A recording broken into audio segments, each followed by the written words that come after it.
ye ami lung sit na ka chan ho hi aphat na sim zo hi lo ni tin ka chona lam la zo se hi na mid in the bed khi zing zenge ka sit na le thu lo vi nei lam hill zo pa kai ka ti pa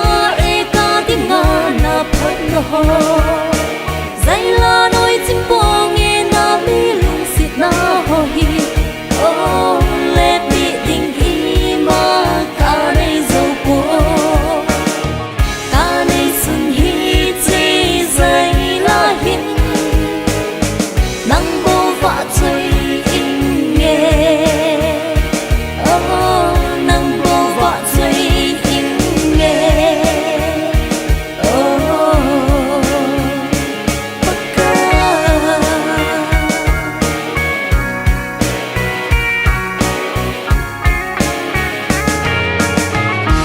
pakai ke dingin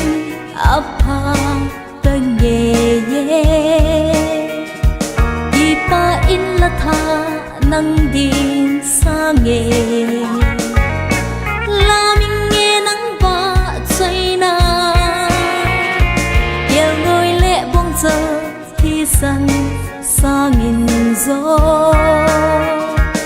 amma va chai hi allo pi zo